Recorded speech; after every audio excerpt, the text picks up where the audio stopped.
Les jumeaux du millionnaire parisien dépérissaient devant des médecins millionnaires. 7 jours sans manger, jusqu'à ce que l'employé de maison fasse l'impossible. Elle risque tout en partageant son propre remède avec les enfants. Et ce que ça révèle fait tomber un secret gardé depuis des années. Qu'est-ce qui, selon vous, va se passer dans cette histoire?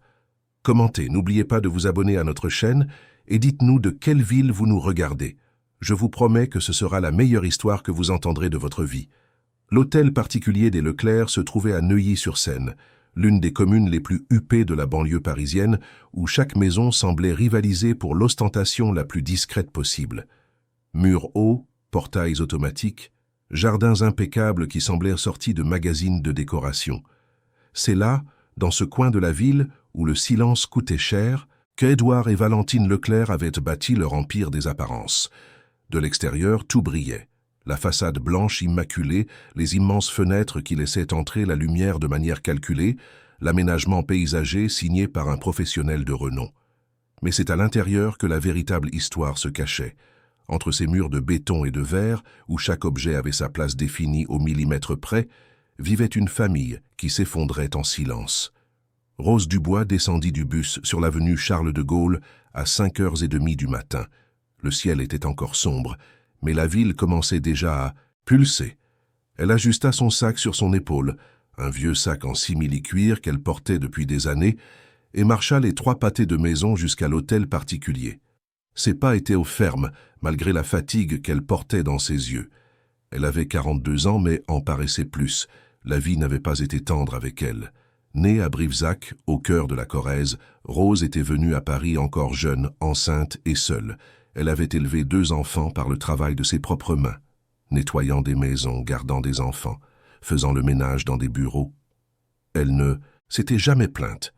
Sa grand-mère, Mémé Bénédicte, une guérisseuse respectée dans la campagne, disait toujours que la force d'une femme ne résidait pas dans ce qu'elle recevait de la vie, mais dans ce qu'elle parvenait à faire avec le peu qu'elle avait. Et Rose avait bien appris cette leçon. Elle avait commencé à travailler chez les Leclerc il y a seulement 2 semaines. Avant elle, 5 autres employés de maison étaient passés par là, et aucune n'était restée plus d'1 mois. La raison était toujours la même. Valentine Leclerc était impossible à satisfaire. Perfectionniste à l'extrême, contrôleuse, froide comme le marbre qui revêtait le sol du salon. Mais Rose avait besoin de cet emploi. Ses enfants, Julien, 17 ans, et Laetitia, 15 ans, dépendaient d'elle. Et, en plus de cela, il y avait quelque chose dans cette maison qui la dérangeait profondément, quelque chose qu'elle ne parvenait pas encore à nommer, mais qu'elle sentait dans son estomac chaque fois qu'elle montait les escaliers vers le premier étage. Les jumeaux. Michel et Mathieu avaient 2 ans et étaient identiques. Cheveux châtain clair, grands yeux expressifs, peau très blanche. Ils ressemblaient à des poupées de porcelaine, fragiles et délicates. Mais quelque chose n'allait pas chez eux. Rose l'avait remarqué dès le premier jour. Les enfants ne jouaient pas, ne riaient pas, ne faisaient pas de bruit. Ils restaient assis dans leur chambre gigantesque, entourés de jouets coûteux qu'ils ne touchaient jamais, avec un regard lointain comme s'ils étaient ailleurs. Au début, Rose pensa qu'ils étaient timides. Des enfants riches, élevés loin du contact avec le monde réel, isolés dans leur bulle de privilèges. Mais au fil des jours, elle commença à remarquer d'autres signes. Les garçons étaient trop maigres. Leurs vêtements, toujours de marque, semblaient flotter sur des corps qui rétrécissaient chaque jour. Leurs joues, autrefois roses, étaient maintenant pâles. Et le pire, ils ne mangeaient pas. Rose observait les repas avec attention. Valentine préparait personnellement les assiettes de ses fils, suivant à la lettre un régime qu'elle avait elle-même créé. Pas de sucre, pas de sel, pas de glucides, pas de graisse. Seulement des légumes crus, quelques fruits spécifiques et un type de lait végétal qui coûtait une fortune. Tout cela au nom de la santé, disait-elle. Tout pour éviter les inflammations, les allergies, les problèmes futurs. Valentine postait des photos des assiettes colorées sur les réseaux sociaux où elle avait plus de 2 millions d'abonnés et recevait des milliers de commentaires louant son dévouement en tant que mère. Mais les garçons recrachaient à la nourriture, pleuraient, tournèrent la tête, et Valentine, au lieu de s'inquiéter, s'agaçait. Elle appelait ça un caprice des manières, de la comédie. Elle disait que les enfants devaient apprendre la discipline dès le plus jeune âge. Elle laissait les assiettes devant eux pendant des heures, jusqu'à ce que la nourriture refroidisse et tourne. Mais les jumeaux ne cédaient pas. Rose tenta de parler à Valentine à quelques reprises, avec délicatesse, avec respect, en choisissant toujours bien ses mots. Elle suggéra que les garçons avaient peut-être besoin de quelque chose de différent, de plus substantiel, mais Valentine la coupa d'un regard glacial et d'une phrase qui ne laissait aucune place à la discussion. « Je suis leur mère. Je sais ce qui est le mieux. Vous vous occupez du ménage et je m'occupe de mes enfants. » Édouard Leclerc, le père, était une ombre dans la maison. Propriétaire d'une société de promotion immobilière qui construisait des immeubles dans toute la ville, il partait avant 7 heures du matin et rentrait après 11 heures du soir. Quand il était à la maison, il s'enfermait dans son bureau répondant à des appels, à des emails, planifiant des affaires. Il montait rarement voir ses fils. Quand il le faisait, c'était toujours rapide, distrait, comme quelqu'un qui accomplit une obligation. Il embrassait le front des jumeaux sans vraiment les regarder et redescendait. Rose remarquait qu'Édouard évitait Valentine. Ils se parlaient à peine. Quand ils se croisaient dans les couloirs, ils échangeaient des mots secs, protocolaires. Il n'y avait pas d'affection là. Il n'y avait rien, en fait. Juste un accord silencieux pour maintenir les apparences. La maison avait d'autres employés, mais peu. Le jardinier, M. Jacques, un homme de 60 ans qui s'occupait des plantes avec le dévouement de celui qui cultive des rêves, venait 3 fois par semaine. Il était silencieux, observateur, du genre à tout voir, mais à ne rien dire. Rose l'appréciait. Elle sentait qu'elle pouvait faire confiance à cet homme aux mains calleuses et au regard fatigué. C'est au cours de la 2e semaine que la situation s'aggrava. Les jumeaux cessèrent complètement de manger.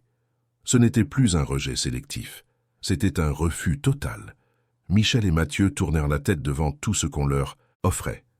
Ils pleuraient doucement, un pleur faible, sans force, et puis ils cessèrent même de pleurer.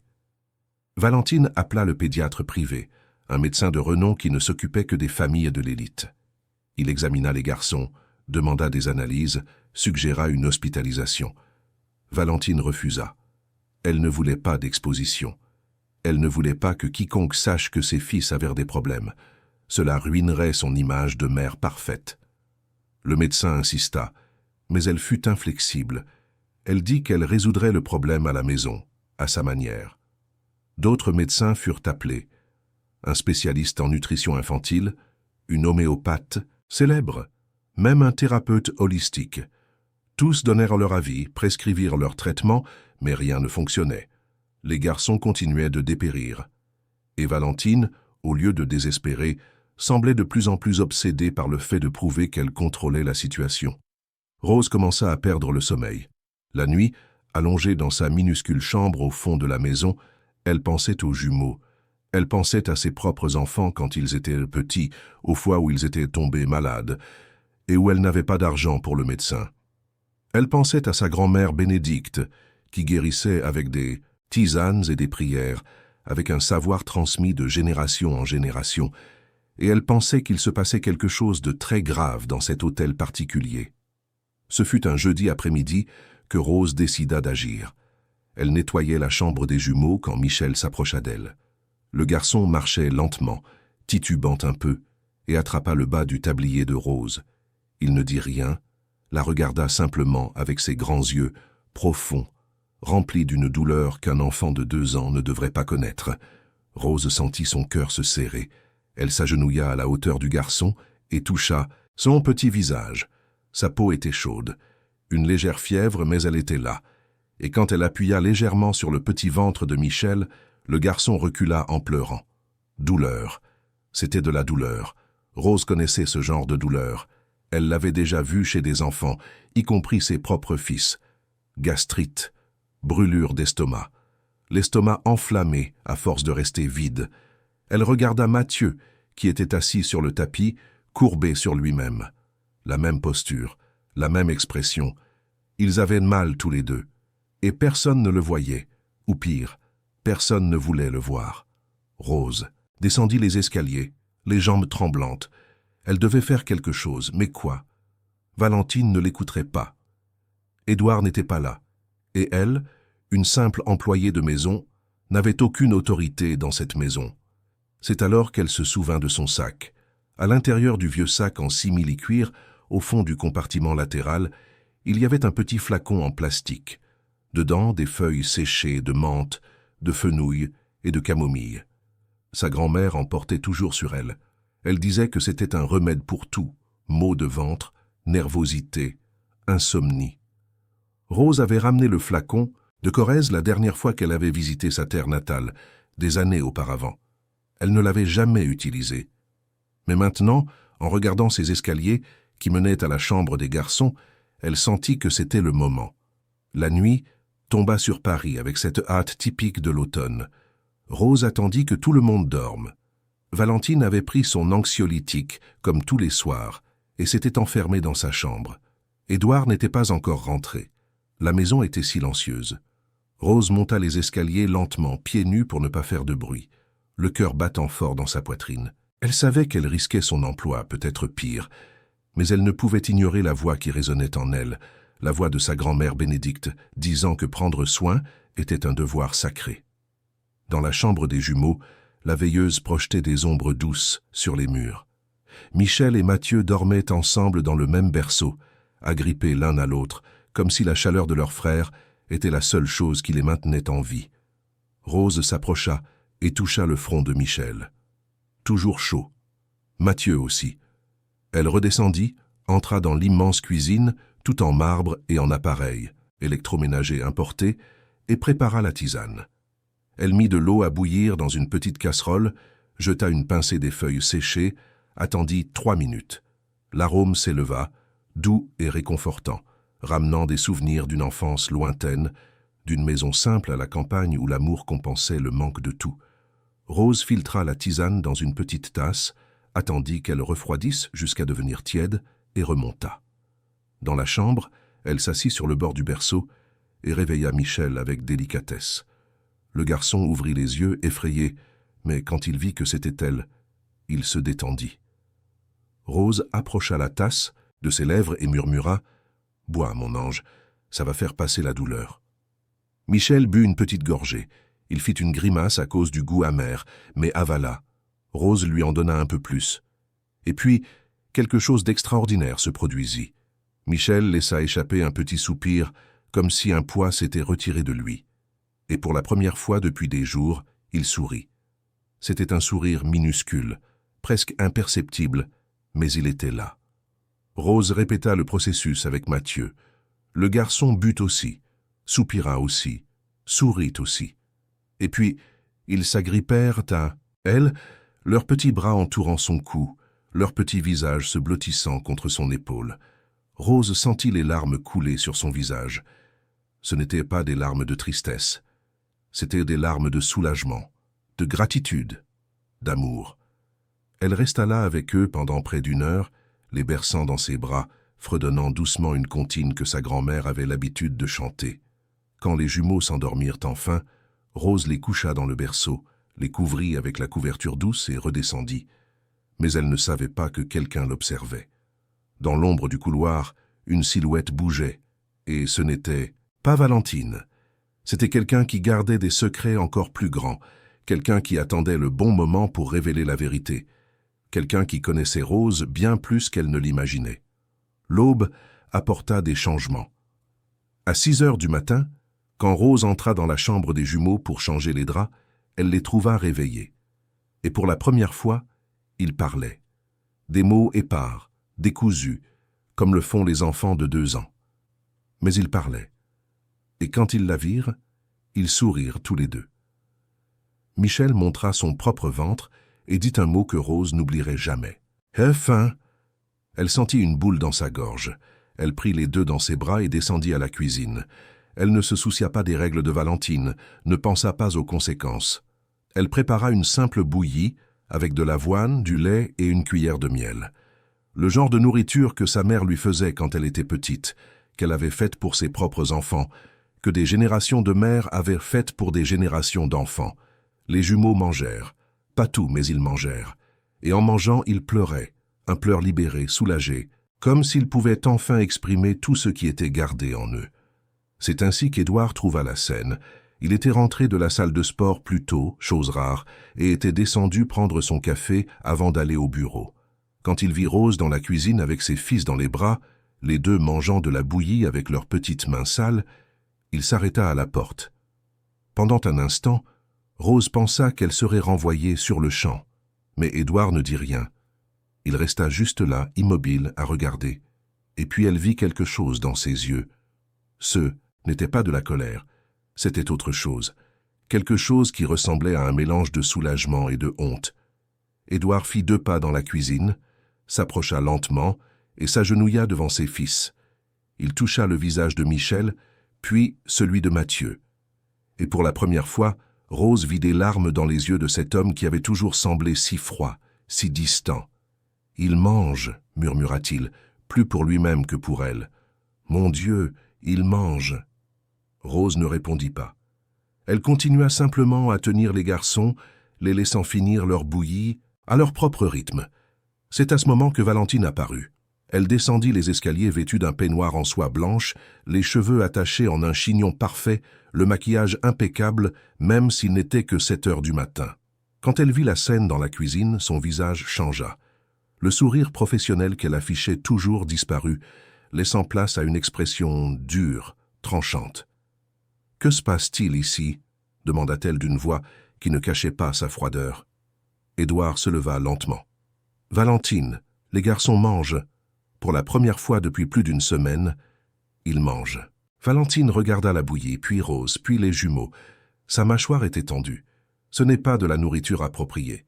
Il y a du sucre, du gluten, du lactose. Tu sais très bien qu'ils ne peuvent pas manger ces choses. Ils mouraient de faim, explosa Édouard, se surprenant lui-même par le volume de sa propre voix. Valentine, regarde-les, on dirait des squelettes. N'exagère pas, répondit-elle, mais sa voix trembla légèrement. C'est juste une phase, les enfants passent par des phases. Une phase?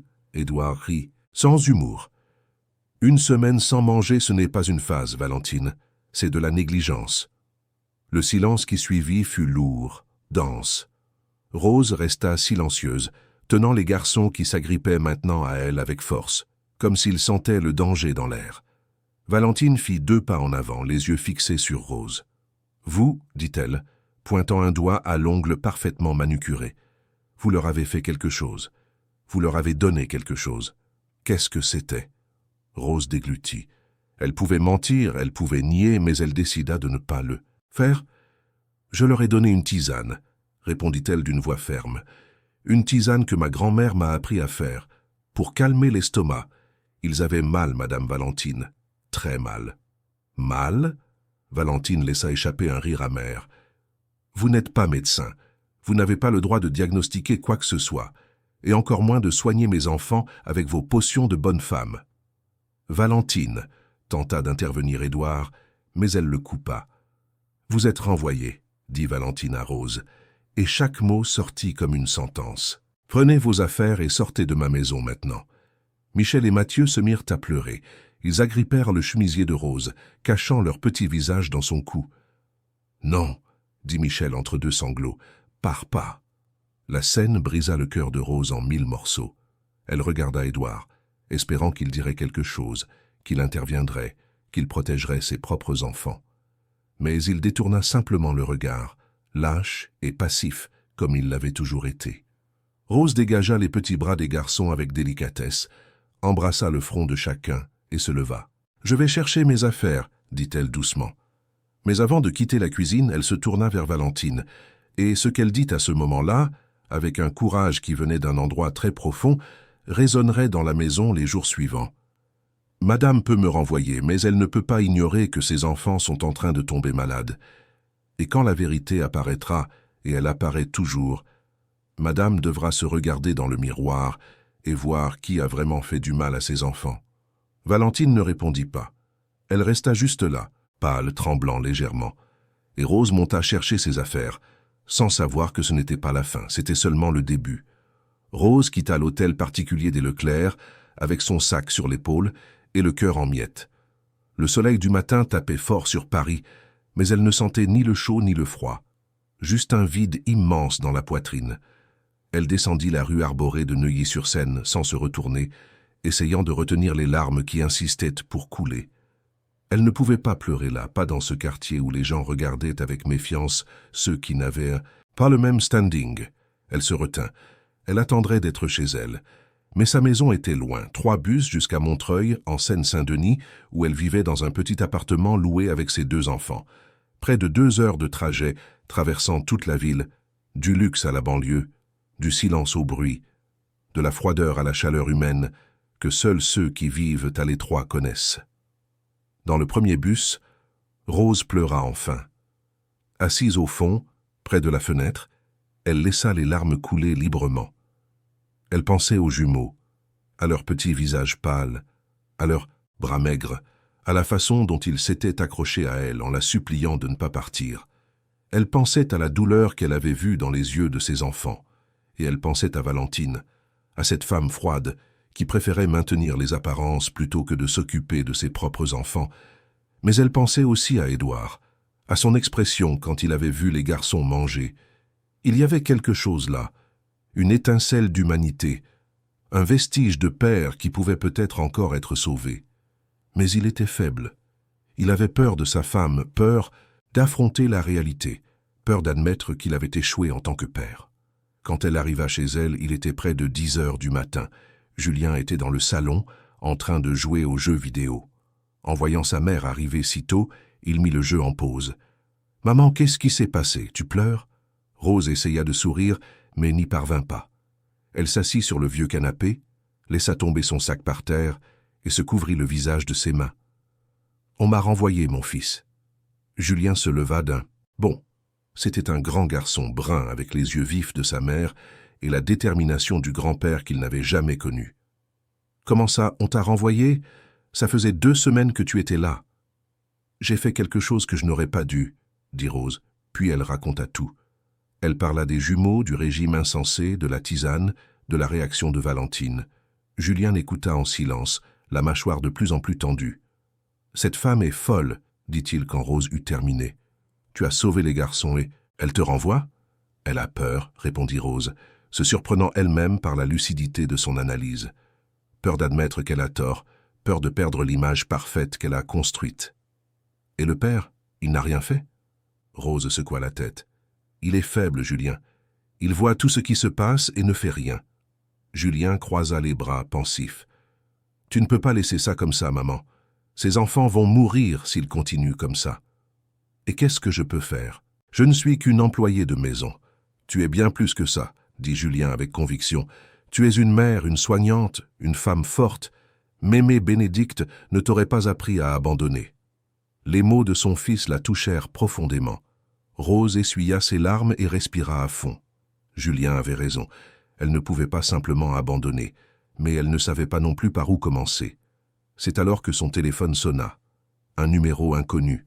Rose répondit avec méfiance. « Allô? Rose Dubois ?» La voix à l'autre. Bout était féminine, grave, chargée d'urgence. « Oui, c'est moi. Je m'appelle Marthe. J'ai travaillé chez les Leclerc jusqu'à il y a 6 mois. J'ai besoin de vous parler. C'est urgent. » Rose sentit un frisson. « Comment avez-vous eu mon numéro? »« J'ai mes contacts. Écoutez, je sais que vous avez été renvoyé ce matin. Je sais que vous avez essayé d'aider ces enfants. Et je sais des choses sur cette famille qui vous feront comprendre que tout cela est bien plus grand que vous ne l'imaginez. » « Quel genre de choses? »« Je ne peux pas en parler par téléphone. Il faut qu'on se voie. Est-ce possible cet après-midi au parc Monceau, près du lac, à 15 heures? » Rose hésita. Elle ne connaissait pas cette femme, ne savait pas si elle pouvait lui faire confiance. Mais quelque chose dans la voix de Marthe semblait sincère, désespérée peut-être, mais sincère. « D'accord, j'y serai. »« Et Rose, » ajouta Marthe avant de raccrocher. « Ne parlez à personne de cette rencontre. Pas encore. » L'appel se termina. Rose resta à regarder son téléphone, confuse. Julien demanda qui c'était, mais elle dit simplement que c'était à propos de son travail. Elle ne voulait pas l'inquiéter plus qu'il ne l'était déjà. À 14h30, Rose prit un bus jusqu'au parc Monceau. Le parc était bondé, comme toujours un samedi. Des familles avec des enfants, des couples main dans la main, des gens qui couraient, des groupes qui pique-niquaient. C'était un décor de normalité si différent du monde asphyxiant de l'hôtel particulier des Leclerc. Elle marcha jusqu'au lac et attendit. À 15 heures précises, une femme s'approcha. Elle était grande, mince, avec de longs cheveux bouclés attachés en une queue de cheval. Elle portait un jean et un simple chemisier, mais elle avait un beau visage malgré les marques de fatigue autour de ses yeux. Rose? Marthe? Elles se saluèrent d'un signe de tête et s'assirent sur un banc avec vue sur le lac. Pendant quelques minutes, elles restèrent en silence observant simplement les canards nager dans l'eau. Ce fut Marthe qui parla la première. « J'ai travaillé chez les Leclerc pendant 3 ans, commença-t-elle. J'étais gouvernante. Je m'occupais de tout, le ménage, l'organisation, l'embauche des autres employés. Je voyais tout ce qui se passait dans cette maison. Et pourquoi êtes-vous parti? J'ai été renvoyée, comme vous, mais dans mon cas, c'était pire. » Marthe prit une profonde inspiration, comme pour rassembler son courage pour continuer. « Valentine m'a accusé de vol. Elle a dit que j'avais pris un de ses bracelets de grande valeur. Elle a appelé la police, a fait un scandale, m'a humilié devant tout le monde. Je suis parti de là avec ma réputation détruite. Personne n'a plus voulu m'embaucher. J'ai dû commencer à faire des ménages, des travaux temporaires, n'importe quoi pour survivre. »« Et vous aviez volé ?»« Non, » dit Marthe avec véhémence. « Je n'ai jamais rien volé de ma vie. » Mais Valentine avait besoin d'un bouc émissaire, parce que la vérité, c'est que ce bracelet n'avait pas disparu. Elle l'a vendu pour payer des dettes que son mari ignorait. Rose écarquilla les yeux. Des dettes? Valentine a une addiction que personne ne connaît. Les jeux en ligne, les paris. Elle dépense des fortunes sur ses sites de casino. Et quand l'argent manque, elle vend des bijoux, des sacs, des choses chères que son mari lui a offertes. Puis elle invente des excuses, dit qu'elle avait été volée, que l'employé a pris quelque chose. Je n'étais pas la première, et vous ne serez pas la dernière. Rose sentit son estomac se nouer. « Comment savez-vous tout ça ?» Marthe sortit son téléphone de son sac et manipula l'écran. « Parce que j'ai gardé des preuves, des captures d'écran de conversation, des audios, des vidéos. Je savais qu'un jour j'aurais besoin de me défendre. Et aussi parce que je ne suis pas seulement une ancienne employée, Rose. Je suis bien plus que ça. » Elle montra l'écran du téléphone à Rose. C'était une vieille photo délavée de 2 petites filles. Elles se ressemblaient beaucoup. Cheveux sombres, yeux expressifs, grand sourire. En arrière-plan, une maison simple, en briques apparentes. « Ça, c'est moi, » dit Marthe, en montrant l'une des filles. « Et celle-ci » Rose regarda plus attentivement. Elle sentit son cœur s'accélérer. L'autre fille sur la photo avait une tache de naissance sur le cou, la même tache que Rose voyait dans le miroir tous les jours. « Ce n'est pas possible, » murmura Rose. « Si, c'est possible, » répondit Marthe, les yeux remplis de larmes. « Tu es ma sœur, Rose. Nous avons été séparés quand tu avais 3 ans et moi 5. Notre mère est morte et on nous a envoyés dans des familles différentes. Toi, tu es parti en Corrèze, vivre avec Mémé Bénédicte. Moi, je suis allé dans une famille d'ici, en région parisienne. On ne s'est plus jamais revus, mais je ne t'ai jamais oublié. » Rose ne pouvait pas parler. Elle regardait simplement la photo, cette petite fille qui était elle-même il y a 40 ans. Cette autre petite fille qui disait être sa sœur. Les larmes se mirent à couler, silencieuses et denses. « Pourquoi ne m'as-tu jamais cherché avant ?» parvint-elle à demander. « Parce que je ne savais pas où tu étais. Je n'ai appris ton nom complet que lorsque tu as commencé à travailler chez les Leclerc. C'est Monsieur Jacques, le jardinier, qui me l'a dit. Il savait que je te cherchais depuis des années. Quand il m'a dit qu'une Rose Dubois travaillait là, j'ai su tout de suite. J'ai commencé à enquêter, j'ai réussi à trouver tes réseaux sociaux, j'ai vu des photos de toi avec tes enfants. Et je t'ai reconnue, Rose. Même après tout ce temps, j'ai reconnu ma sœur. » Rose serra Marthe dans ses bras. Ce fut une étreinte forte, désespérée, de quelqu'un qui retrouve un morceau de soi-même qui était perdu. Les deux pleurèrent là, au milieu du parc, indifférentes aux passants. Quand elles se séparèrent enfin, Marthe essuya ses larmes et redevint sérieuse. « Mais je ne t'ai pas seulement appelé pour te retrouver, c'était aussi pour te prévenir. Valentine est dangereuse, Rose. Elle va essayer de détruire ta réputation comme elle l'a fait avec la mienne. Elle a déjà commencé. » « Comment ça ?» Marthe manipula à nouveau son téléphone et montra le compte Instagram de Valentine. La publication la plus récente, publiée il y a 2 heures, montrait une photo des jumeaux allongés dans un lit d'hôpital, avec le visage de Valentine en larmes à côté. La légende disait « Mes bébés ont été empoisonnés par une employée irresponsable qui leur a donné une substance inconnue sans ma permission. Je suis sous le choc, en panique, et je demande justice.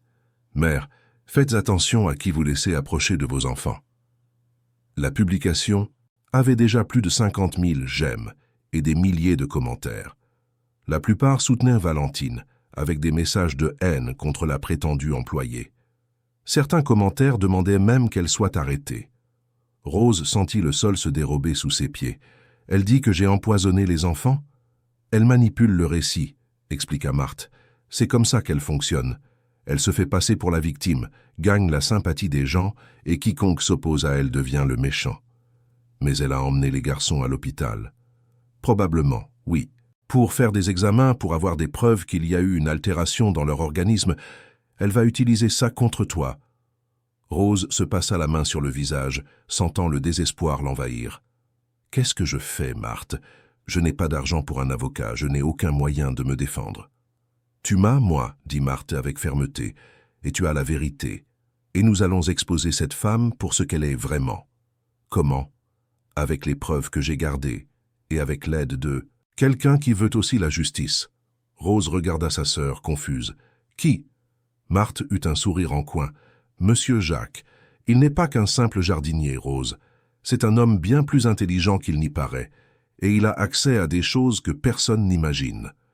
Ce même après-midi, tandis que Rose et Marthe planifiaient leurs prochaines étapes, la situation à l'hôtel particulier des Leclerc prenait une tournure inattendue.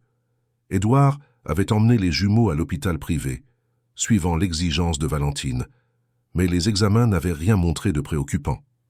En fait, pour la première fois depuis des semaines, les indicateurs des enfants étaient meilleurs. Le médecin qui les a pris en charge, un pédiatre expérimenté nommé Dr Henry, a interrogé Valentine sur le régime qu'elle imposait à ses fils. Madame Leclerc, avec tout le respect que je vous dois, ce régime n'est pas adapté à des enfants de 2 ans. Ils ont besoin de glucides, de bonnes graisses, de protéines. Leur corps est en pleine formation. Restreindre autant peut causer de graves dommages à leur développement. Valentine croisa les bras sur la défensive. Je suis les conseils de nutritionnistes spécialisés. Mais enfants ont une alimentation équilibrée. Les examens montrent le contraire, rétorqua le docteur, montrant les résultats sur l'écran de l'ordinateur.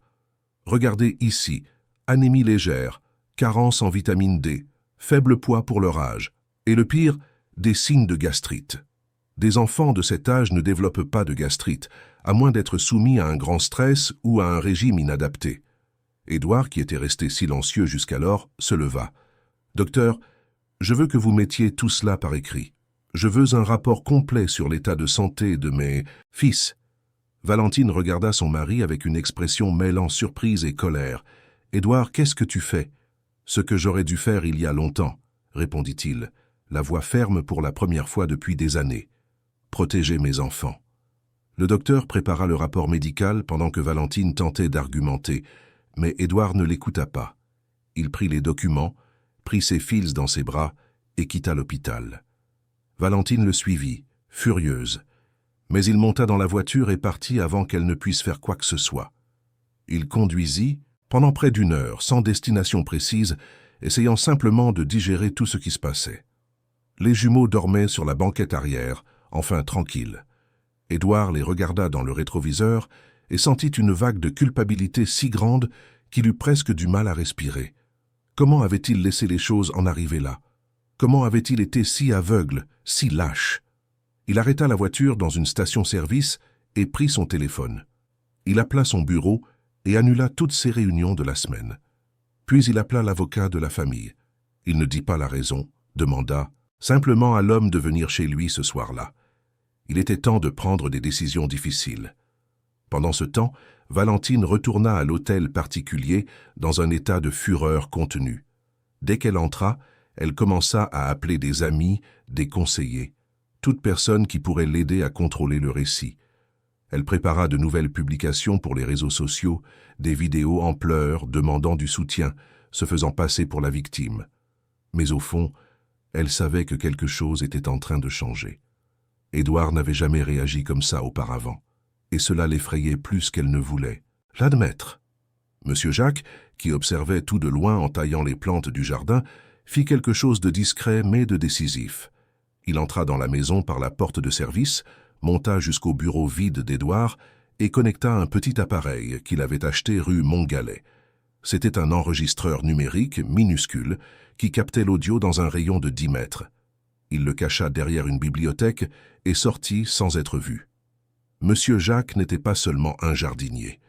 C'était un homme qui, par le passé, avait travaillé comme détective privé. Il avait pris sa retraite après une affaire qui lui avait presque coûté la vie. Mais il n'avait jamais perdu sa capacité à observer, à déduire et à agir quand c'était nécessaire.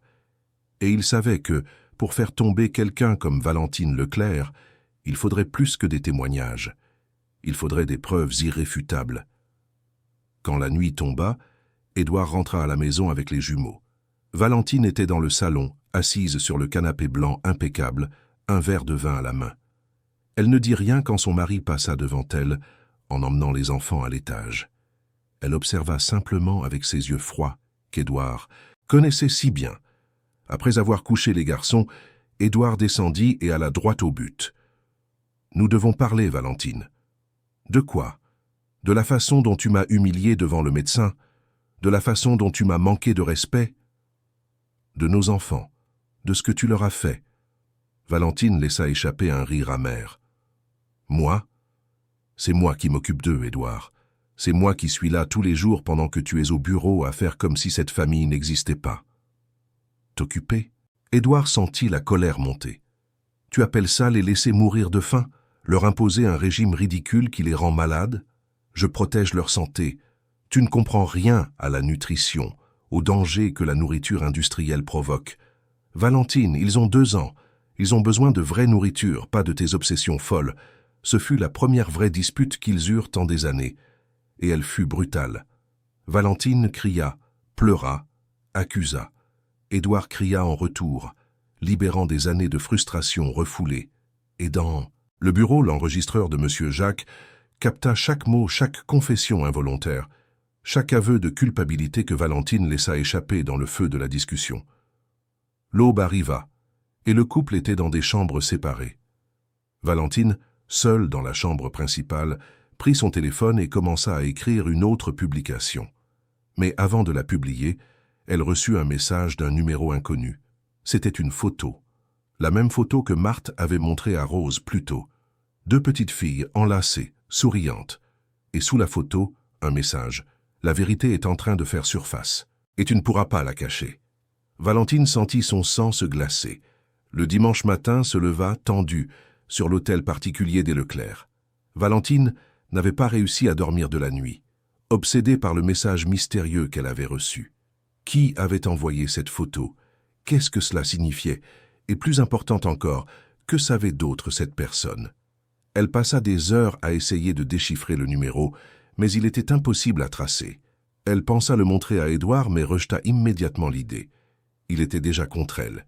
S'il savait que quelqu'un la menaçait, il pourrait utiliser cela en sa faveur dans un éventuel litige judiciaire, car Valentine savait que les choses prenaient cette direction. La façon dont Édouard l'avait regardé la veille, la froideur dans sa voix, sa détermination. Elle connaissait cet homme depuis 8 ans. Elle savait quand il était simplement irrité et quand il était vraiment décidé à agir. Et cette fois, il semblait décidé. Elle descendit à la cuisine vers 9 heures du matin et trouva Édouard en train de préparer le petit déjeuner des jumeaux. Il faisait des crêpes, quelque chose qu'elle ne l'avait jamais vu faire auparavant. Michel et Mathieu étaient assis sur leurs chaises hautes, applaudissant, excités. Quand ils virent leur mère entrer, ils redevinrent sérieux, comme si un nuage avait couvert le soleil. Valentine sentit un pincement au cœur. Quand avait-elle perdu le lien avec ses propres enfants? Quand avait-il commencé à avoir peur d'elle? « Bonjour », dit-elle en essayant de paraître naturelle. Édouard ne répondit pas. Il posa simplement les crêpes dans les petites assiettes des garçons et embrassa la tête de chacun. « Vous pouvez manger, les champions. Aujourd'hui, c'est journée de fête. »« Journée de fête » répéta Valentine, en croisant les bras. Tu ne m'as parlé d'aucun projet. Je n'ai pas besoin de te raconter tout ce que je fais avec mes enfants, répondit Édouard sans la regarder. Le ton fut comme une gifle. Valentine sentit la colère bouillir, mais se retint. Elle n'allait pas lui donner le plaisir de la voir perdre le contrôle. Elle prit une tasse de café et quitta la cuisine, montant au bureau. Elle devait réfléchir. Elle devait planifier. C'est alors qu'elle le vit. Sur le bureau, un dossier noir. Il n'était pas là la veille. Valentine l'ouvrit, les mains tremblantes. À l'intérieur, il y avait des documents, les rapports médicaux des jumeaux, le rapport du docteur Henry détaillant l'état nutritionnel des enfants, avec des termes techniques qu'elle comprenait à peine, mais qui ne lui étaient clairement pas favorables. Et sur la dernière page, une note manuscrite d'Édouard lui-même, « Évaluation pour demande de garde ». Valentine s'assit sur la chaise, les jambes flageolantes. Édouard allait demander la garde. Il allait essayer de lui enlever ses enfants, et avec ses rapports, avec ce dossier, il avait de réelles chances de réussir. Elle prit son téléphone et appela l'avocate qui l'avait représentée dans l'affaire contre Marthe lorsqu'elle avait renvoyé l'ancienne gouvernante pour un prétendu vol. La femme répondit à la 3e sonnerie. « Maître Clarisse, j'ai besoin de vous. C'est urgent. » Pendant que Valentine parlait avec l'avocate dans le bureau à l'extérieur, Monsieur Jacques finissait d'arroser les rosiers et s'approchait discrètement de la fenêtre. Il avait une petite oreillette connectée à l'enregistreur qu'il avait installé. Il entendait tout. Édouard, dans la cuisine, essuyait le visage des jumeaux quand son téléphone sonna. C'était un numéro inconnu, mais il répondit. La voix à l'autre bout était masculine, rauque, directe. « Monsieur Leclerc, je m'appelle Jacques Silva. Je suis le jardinier de votre maison. » Édouard fronça les sourcils. « Monsieur Jacques, pourquoi m'appelez-vous sur mon portable? Il s'est passé quelque chose? » « Oui et non. J'ai besoin de vous parler, mais pas à l'intérieur de la maison. C'est à propos de votre femme et des enfants. J'ai des informations que vous devez savoir. » Édouard regarda les jumeaux, qui mangeaient joyeusement. « Quel genre d'informations? » « Du genre qui pourrait changer le cours de votre décision. Retrouvez-moi au bois de Boulogne dans une terrasse seule. » L'appel se termina. Édouard resta à regarder son téléphone, confus mais intrigué. Monsieur Jacques avait toujours été un homme discret, travailleur, qui parlait à peine plus que nécessaire. Pourquoi le contactait-il de cette manière, et quelles pouvaient bien être ces informations? Il regarda à nouveau les jumeaux. Il ne pouvait pas les emmener, mais il ne voulait pas non plus les laisser seuls avec Valentine. Il réfléchit un instant et eut une idée. Il prit son téléphone et appela sa mère, Madame Gloria, qui vivait dans le 16e arrondissement. La femme fut surprise par la demande inhabituelle de son fils, mais accepta sur le champ. Une demi-heure plus tard, elle arriva à l'hôtel particulier pour chercher ses petits-enfants. Valentine descendit en entendant la sonnette et trouva sa belle-mère dans le salon. « Gloria, qu'est-ce que vous faites ici ?»« Je suis venue chercher mes petits-enfants. » répondit Madame Gloria avec cette fermeté de matriarche qui n'accepte pas la contestation. « Édouard me l'a demandé, et ces petits me manquent déjà. » Valentine regarda Édouard qui montait les escaliers avec les jumeaux déjà habillés et un petit sac à dos prêt. « Tu ne peux pas faire ça sans me consulter. »« Si, je peux, » répondit Édouard. « Ils vont passer le dimanche avec leur grand-mère. Ils vont jouer, manger de la vraie nourriture, être des enfants. Je reviendrai les chercher ce soir. » Madame Gloria serra ses petits-enfants dans ses bras avec une affection que Valentine n'avait jamais montrée. Les jumeaux semblaient heureux, détendus, et cela fit plus mal qu'elle ne s'y attendait. Quand sa belle-mère partit avec les enfants, Valentine se tourna vers son mari. « Tu m'isoles d'eux. »« Je les protège de toi, » répondit Édouard, et il sortit avant qu'elle ne puisse répliquer. Au bois de Boulogne, Édouard trouva Monsieur Jacques assis sur un banc sous un arbre. L'homme était habillé de façon décontractée, en jean et chemise, mais il avait une expression sérieuse. Quand Édouard s'approcha, il se leva et lui tendit la main. « Merci d'être venu, Monsieur Leclerc. »« Monsieur Jacques, qu'est-ce que c'est que tout ça? Pourquoi tout ce mystère ?» Le jardinier prit une profonde inspiration. « Parce que ce que je vais vous dire ne peut pas être entendu par les murs de cette maison. Monsieur Leclerc, je ne suis pas seulement un jardinier. J'ai été détective privé. J'ai fait ce métier pendant 20 ans avant de prendre ma retraite. Et ces 6 derniers mois, j'ai observé votre famille de très près. » Édouard se sentit mal à l'aise. « Vous m'enquêtiez ? Pas vous, votre femme, et pas par curiosité. C'était à la demande de quelqu'un. » Monsieur Jacques sortit son téléphone de sa poche et montra une photo. C'était la même que Valentine avait reçue. 2 petites filles, enlacées. Qui sont ces filles? Celle de gauche est Marthe Olivier, l'ancienne gouvernante que votre femme a accusée de vol et renvoyée il y a 6 mois. Celle de droite est Rose Dubois, l'employée que votre femme a renvoyée hier. Édouard écarquilla les yeux. Elles se connaissent? Elles sont sœurs. Elles ont été séparées quand elles étaient enfants et se sont retrouvées récemment. Et elles ont toutes les deux quelque chose en commun. Elles ont été traitées injustement par Valentine Leclerc. Monsieur Jacques commença à tout raconter. Sur Marthe, sur les fausses accusations, sur l'addiction de Valentine aux jeux en ligne et les dettes qu'elle cachait en vendant des objets de valeur. Sur Rose, sur la tisane qui avait sauvé les jumeaux, sur la manipulation sur les réseaux sociaux et sur les preuves qu'il avait lui-même recueillies, audio, vidéo, enregistrement de conversations. « Pourquoi me racontez-vous tout ça ?» demanda Édouard, abasourdi par la quantité d'informations. « Parce que ces enfants ne méritent pas de grandir dans un environnement toxique. Parce que Rose Dubois a sauvé vos fils et a été transformée en méchante. Parce que Marthe Olivier a vu sa vie détruite par un mensonge. Et parce que je crois qu'au fond vous êtes un homme bon, juste perdu. » Édouard se passa la main sur le visage. C'était trop à digérer. « Vous avez ces preuves sur vous ? Je les ai, et je peux tout vous donner.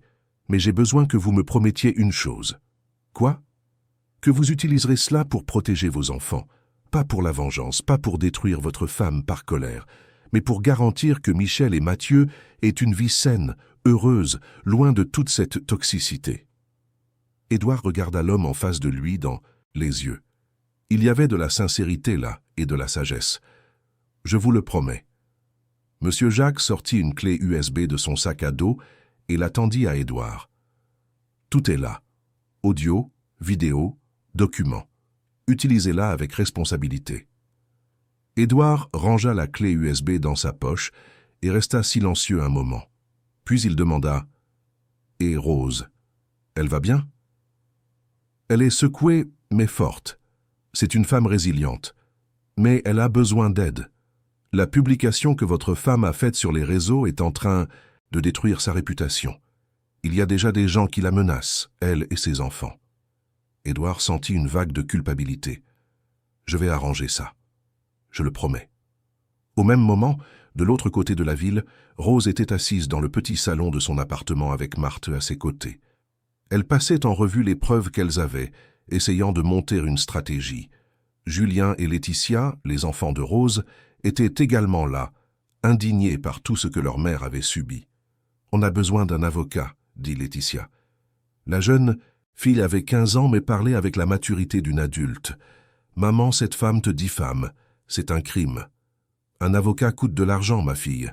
De l'argent qu'on n'a pas. »« Alors on en trouvera, » dit Julien avec détermination.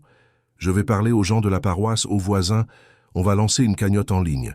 On ne va pas te laisser seule là-dedans. » Rose regarda ses enfants, les yeux pleins de larmes. Ils étaient si jeunes, mais si forts. Elle avait fait du bon travail en les élevant malgré toutes les difficultés. C'est alors que le téléphone de Marthe sonna. C'était un message de Monsieur Jacques. « Mission accomplie. Édouard Leclerc est de notre côté. Il a les preuves. C'est l'heure de la prochaine phase. » Marthe montra le message à Rose, qui laissa échapper un soupir de soulagement. « Le père des enfants nous aide ?» On dirait bien. Monsieur Jacques est doué dans ce qu'il fait. S'il dit qu'Édouard est de notre côté, c'est qu'il l'est. Ce soir-là, quand Édouard rentra à la maison avec les jumeaux, il trouva Valentine dans le salon qui l'attendait. Elle était impeccable comme toujours. Maquillage parfait, vêtements chers. Mais il y avait quelque chose de différent dans ses yeux. De la peur, peut-être, ou du désespoir. « Il faut qu'on parle, » dit-elle. « Pas maintenant, Valentine. Je vais coucher les garçons. »« Édouard, s'il te plaît. » Sa voix trembla. C'était la première fois depuis des années qu'il l'entendait demander quelque chose sur ce ton vulnérable. « Je sais que tu prévois de m'enlever les enfants. Je suis au courant des rapports, des dossiers.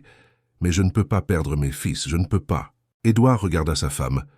Pour la première fois, il vit une femme fragile derrière la façade de perfection, mais cela n'effaçait pas tout ce qu'elle avait fait. Tu aurais dû y penser avant, Valentine, avant de placer ton image au-dessus de leur santé, avant de les laisser mourir de faim, avant de transformer cette maison en un décor Instagram au lieu d'un foyer. Je voulais seulement leur donner le meilleur, explosa-t-elle, les larmes coulant enfin. Je voulais seulement qu'ils soient en bonne santé, parfaits. Ils n'ont pas besoin d'être parfaits. Ils ont besoin d'être heureux. Et ça, tu l'as oublié. Édouard monta avec les jumeaux, laissant Valentine seule dans le salon. Elle tomba à genoux sur le sol de marbre froid et pleura comme elle n'avait pas pleuré depuis des années. Elle pleura pour la vie qu'elle avait construite, pour le masque qu'elle avait porté si longtemps, pour les enfants qu'elle était en train de perdre. Et pour la première fois, elle se demanda si tout cela en valait vraiment la peine. Le lundi matin, la bombe explosa. Une journaliste d'investigation nommée Béatrice Fournier, connue pour exposer les scandales des influenceurs numériques, publia un long article sur son site. Le titre était dévastateur. Derrière la perfection, comment une influenceuse millionnaire a failli tuer ses propres enfants de faim. L'article contenait tout. Des entretiens avec des médecins, des rapports, des captures d'écran des conversations que Marthe avait gardées, des audios que M. Jacques avait enregistrés, des témoignages d'anciens employés. Et il y avait aussi des photos des jumeaux, maigres, pâles, le regard vide. Les images étaient choquantes. En moins de 2 heures, l'article devint viral. Les abonnés de Valentine commencèrent à la quitter en masse. Des marques rompirent leur contrat. L'agence de publicité qui la représentait publia un communiqué se désolidarisant d'elle.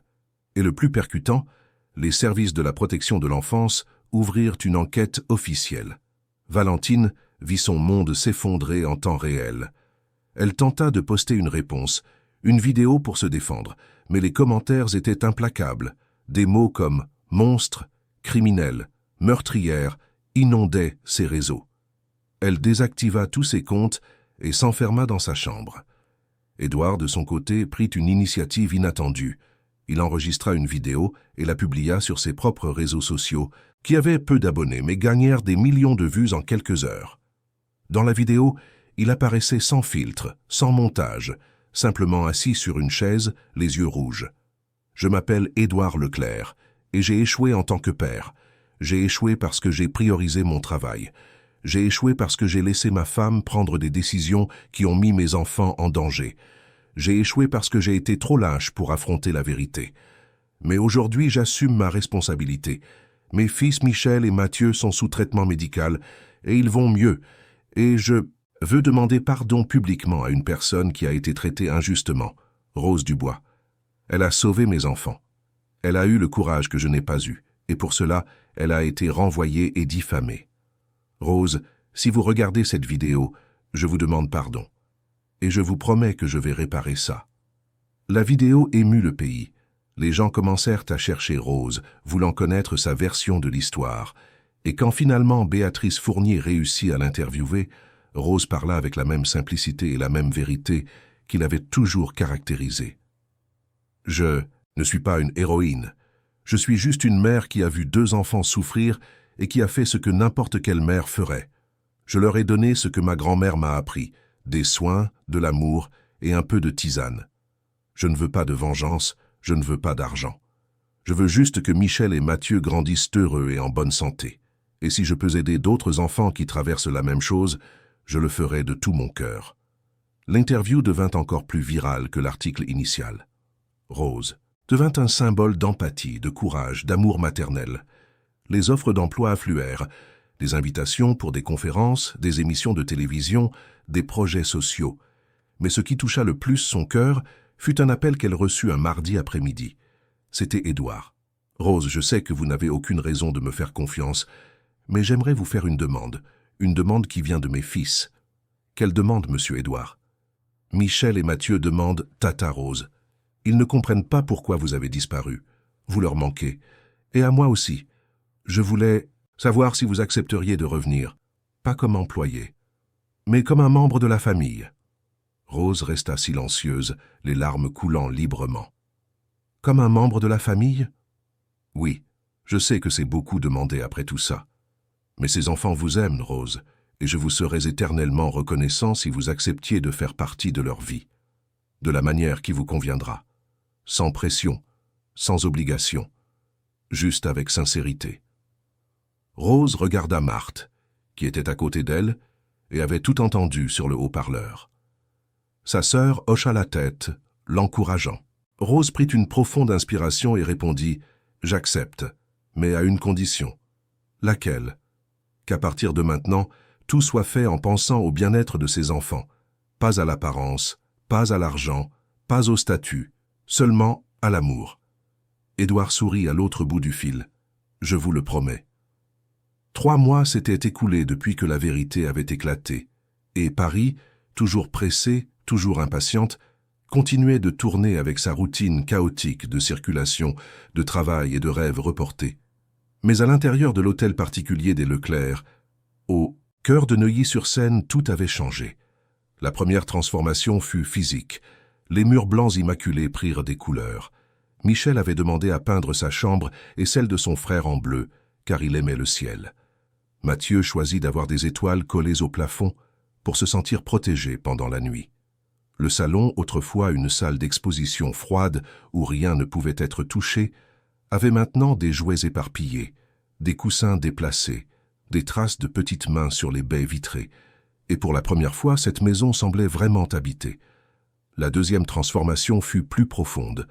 Édouard avait démissionné de sa société de promotion immobilière. Pas de manière impulsive mais planifiée. Il s'était rendu compte qu'il construisait des immeubles pendant que sa propre famille s'effondrait. Il vendit sa part de l'entreprise à son associé, investit l'argent judicieusement et décida de se consacrer à ce qui comptait vraiment, être père. Chaque matin, c'était lui qui réveillait les jumeaux, préparait le petit déjeuner, les emmenait à l'école. Chaque après-midi, c'était lui qui allait les chercher, qui écoutait les histoires de la journée, qui participait au jeu. Et chaque soir, c'était lui qui les couchait, lisant des histoires, chantant des chansons, étant présent. Rose était revenue, mais pas comme employée. Édouard avait transformé l'une des chambres d'amis en un petit appartement pour elle, complet et confortable. Officiellement, elle était la coordinatrice des soins de la maison, un poste inventé, mais qui avait tout son sens. En pratique, elle était la marraine des jumeaux, la confidente d'Édouard, le pont entre le passé de douleur et l'avenir d'espoir. Ses enfants, Julien et Laetitia, venaient toujours le week-end. Julien était devenu une sorte de grand frère pour Michel et Mathieu, tandis que Laetitia aidait Rose avec un projet qui voyait le jour. Marthe faisait également partie de la transformation. Après que son histoire fut révélée, elle reçut des excuses officielles, y compris de personnes qui l'avaient jugée sans connaître la vérité. Édouard la contacta personnellement et lui offrit non seulement une juste indemnisation, mais aussi un emploi. Marthe accepta de devenir l'administratrice du projet social qu'il créait, une initiative née de la douleur, mais qui s'épanouissait maintenant en un but. Le projet s'appelait « L'infusion du soin », un hommage à la grand-mère de Rose et Marthe, Mémé Bénédicte, la guérisseuse de la campagne qui savait soigner avec des tisanes et de l'amour. L'idée était simple mais révolutionnaire, créer un espace d'accueil pour les mères travailleuses à faible revenu et leurs enfants. Un lieu avec une crèche gratuite, des conseils nutritionnels adaptés, un suivi psychologique, des ateliers de cuisine saine et accessibles, et surtout, la revalorisation des savoirs traditionnels en matière de soins infantiles que la médecine moderne ignorait souvent. Édouard finança tout. Il acheta un grand bâtiment à Saint-Denis, le rénova, embaucha des professionnels qualifiés. Marthe coordonnait l'équipe, Rose animait des ateliers de soins naturels, et Laetitia, même à seulement 15 ans, aidait avec les réseaux sociaux du projet, racontant les histoires réelles des familles aidées. Le projet grandit rapidement. En 3 mois, il aidait déjà 50 familles, et la liste d'attente en comptait plus de 200. Monsieur Jacques continuait de s'occuper du jardin de l'hôtel particulier, mais il était maintenant traité avec le respect qu'il avait toujours mérité. Édouard découvrit son passé d'enquêteur et fut impressionné. Il lui offrit un rôle plus actif dans le projet social, aidant à identifier les cas de négligence infantile dans la communauté. Monsieur Jacques accepta, heureux de pouvoir utiliser ses compétences pour une cause plus grande. Mais tout n'était pas que lumière. Il y qu'avaient aussi des ombres à affronter. Et la plus grande d'entre elles avait un nom, Valentine. Après l'éclatement du scandale, Valentine fit une dépression nerveuse. Elle passa 2 semaines internée dans une clinique psychiatrique privée où on lui diagnostiqua un trouble de la personnalité, une addiction aux jeux en ligne et une dépression sévère. Le traitement fut long, douloureux, mais nécessaire. Pour la première fois depuis des décennies, Valentine fut forcée de se regarder sans filtre, sans retouche, sans le masque de perfection qu'elle avait porté si longtemps. Édouard ne l'abandonna pas complètement. Ils divorcèrent à l'amiable, il obtint la garde exclusive des jumeaux, et elle eut droit à des visites supervisées. Mais il continua de payer son traitement, continua d'espérer qu'un jour, elle deviendrait une meilleure version d'elle-même. Non par amour romantique, qui était mort depuis des années, mais par compassion humaine. Car il avait compris que les personnes blessées blessent les autres, et que Valentine était aussi une victime d'une société qui valorise l'apparence au-dessus de l'essence, d'une culture numérique qui exige une perfection impossible, de traumatismes d'enfance qu'elle n'avait jamais traités. Les visites de Valentine à ses fils étaient tendues au début. Michel et Mathieu avaient peur d'elle, reculaient quand elle s'approchait. Mais avec le temps, avec la thérapie, avec la présence rassurante de Rose à proximité, les choses s'améliorèrent. Valentine apprit à s'asseoir par terre et à jouer. Elle apprit à écouter au lieu de commander. Elle apprit à serrer dans ses bras sans craindre de froisser ses vêtements, à sourire sans se soucier de l'angle parfait pour la photo. C'était un processus lent, plein de rechutes, mais c'était un processus. Un samedi après-midi, 6 mois après le début de tout, l'hôtel particulier reçut une visite spéciale. Madame Gloria, la mère d'Édouard, arriva pour le déjeuner accompagnée d'un prêtre ami de la famille. Mais ce n'était pas une visite religieuse ordinaire, c'était un rituel de gratitude. Édouard réunit tout le monde dans le salon, Rose et Marthe, Julien et Laetitia, Monsieur Jacques, Madame Gloria, le prêtre, et bien sûr Michel et Mathieu. Valentine n'était pas là respectant l'accord de visite. C'était un moment intime, réservé à ceux qui comptaient vraiment. J'ai demandé à tout le monde de venir ici aujourd'hui parce que j'ai quelque chose à dire, commença Édouard, la voix étranglée par l'émotion. Il y a 6 mois, j'étais un homme perdu. Je construisais des empires de béton pendant que ma famille s'effondrait.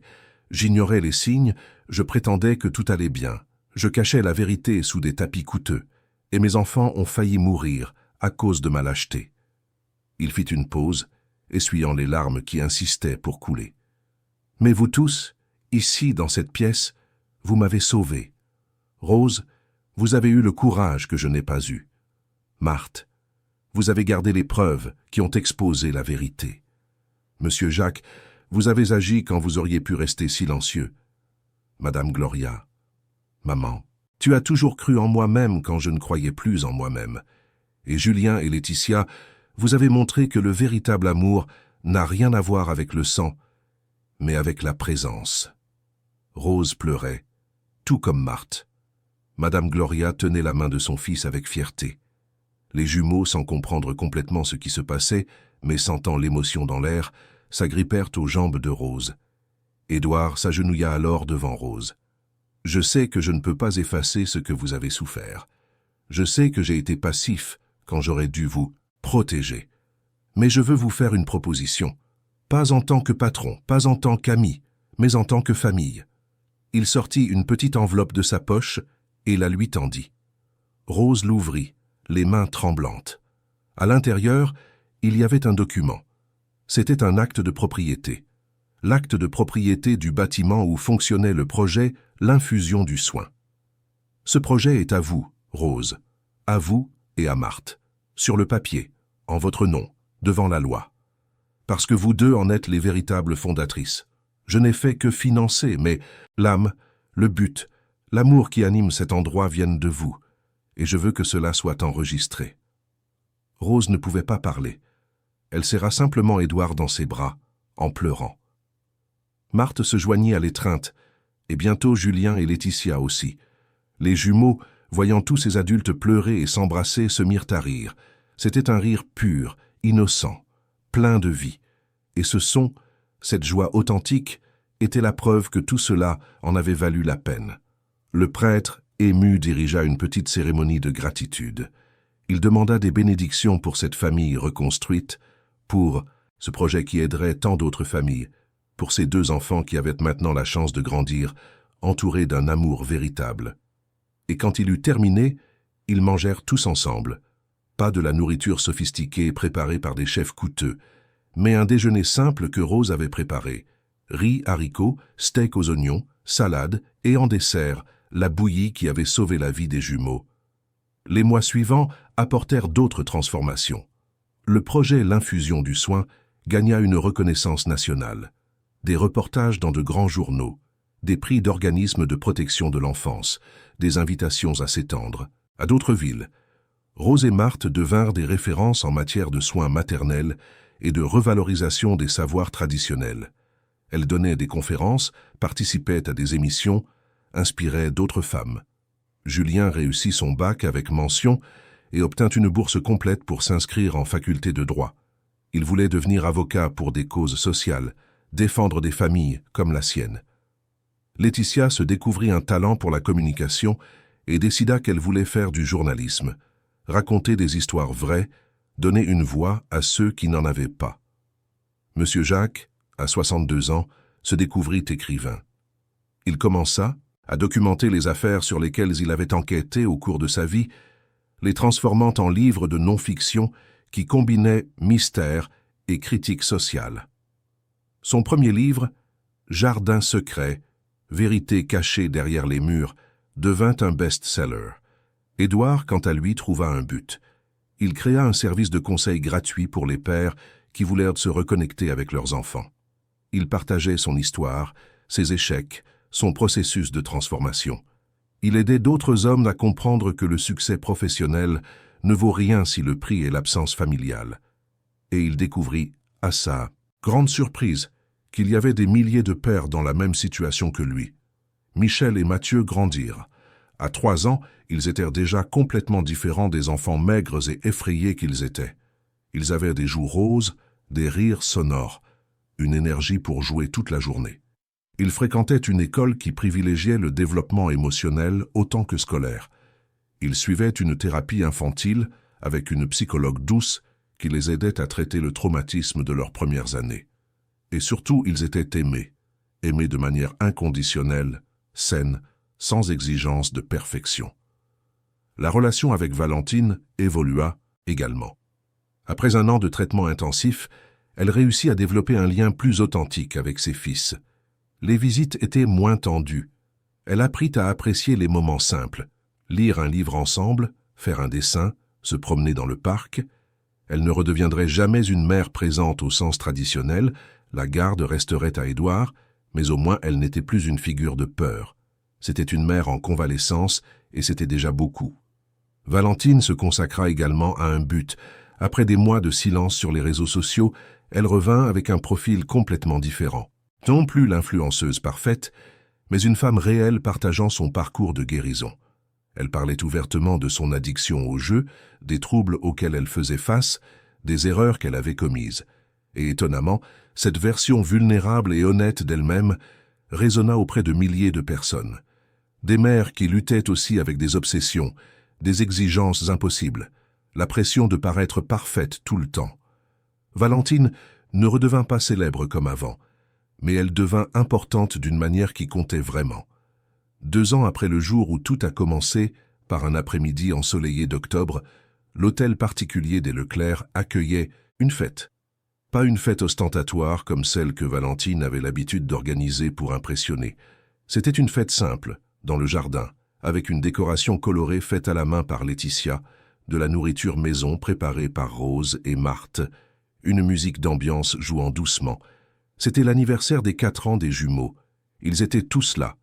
Édouard, Rose, Marthe, Julien, Laetitia, Monsieur Jacques, Madame Gloria, des enfants du projet L'infusion du soin, des professeurs de l'école des garçons, des voisins devenus amis, et même Valentine, qui arriva avec un cadeau simple mais significatif, 2 albums photos qu'elle avait elle-même assemblés, avec des images des garçons depuis leur naissance jusqu'à maintenant, chaque photo accompagnée d'une petite phrase d'amour et de demande de pardon. Michel et Mathieu couraient dans le jardin, jouaient avec les autres enfants. mangèrent du gâteau les mains sales de chocolat. C'étaient juste des enfants étant des enfants, et il n'y avait pas de scène plus belle que celle-là. En fin d'après-midi, alors que le soleil commençait à se coucher, peignant le ciel d'orange et de rose, Rose s'assit sur un banc sous le jaboticaba que M. Jacques avait planté.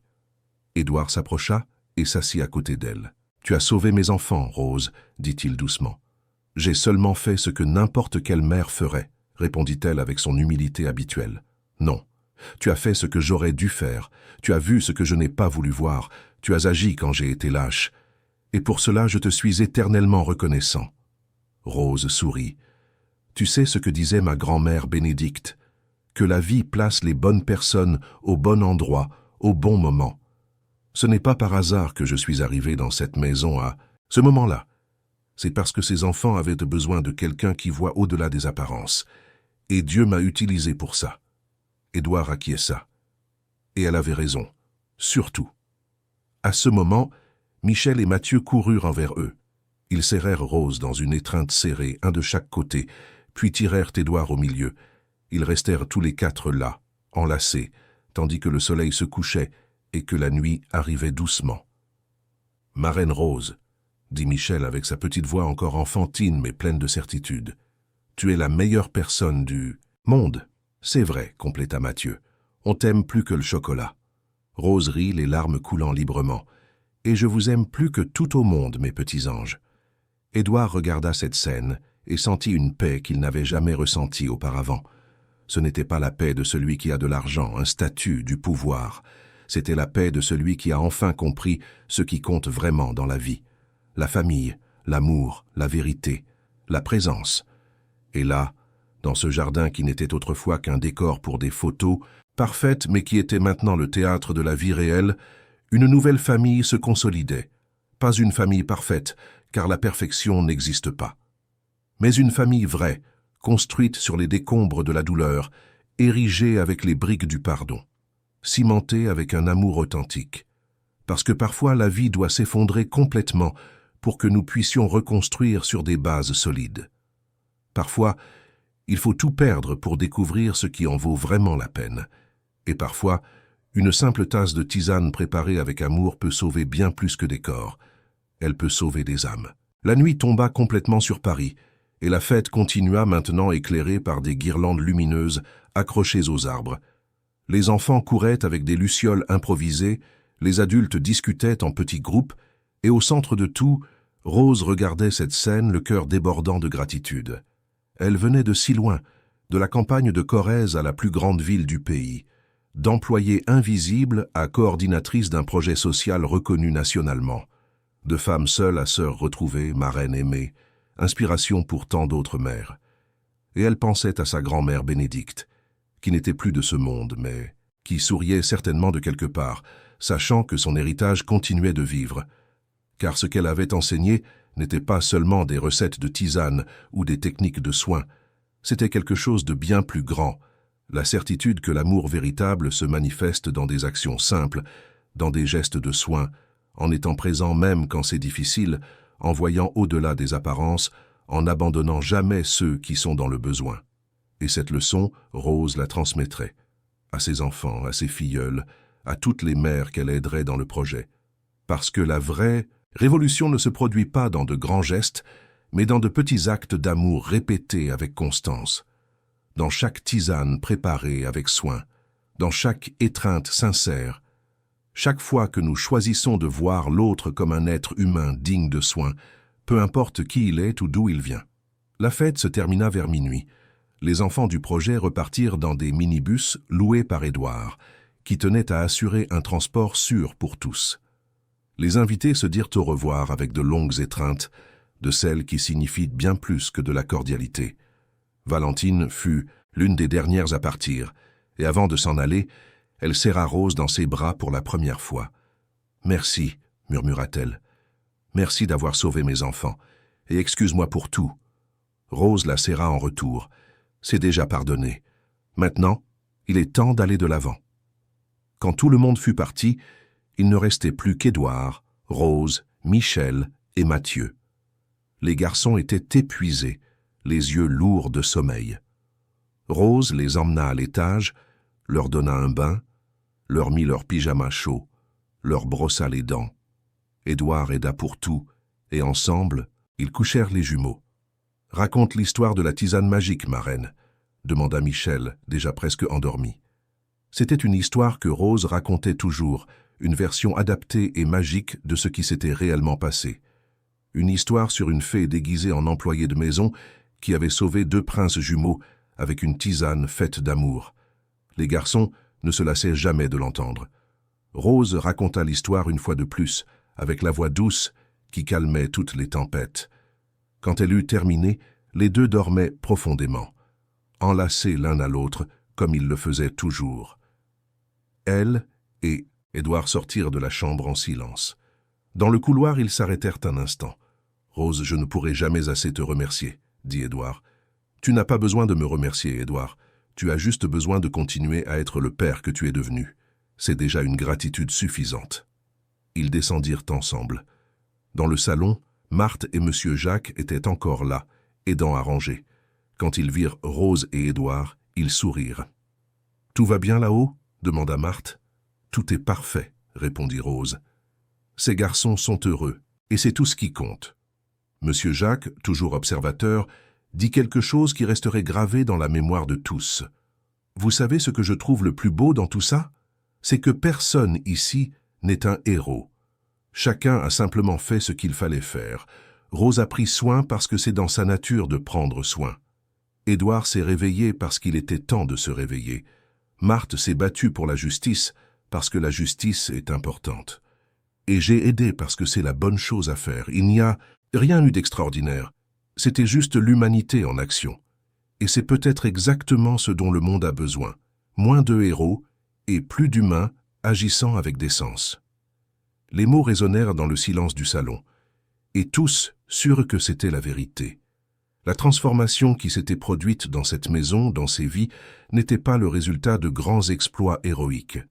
C'était le résultat de personnes ordinaires faisant les bons choix à des moments cruciaux. C'était le résultat de voir l'autre, de prendre soin, d'agir, de ne pas rester passif quand la passivité aurait été plus facile.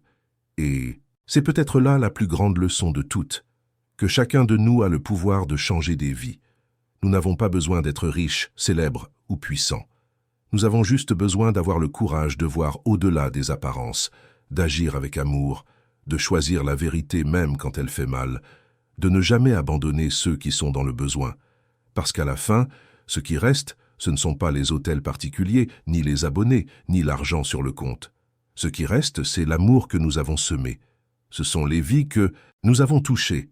Ce sont les marques que nous avons laissées dans les cœurs. Et Rose, Marthe, Édouard, Monsieur Jacques et tous ceux qui ont fait partie de cette histoire ont laissé des marques indélébiles.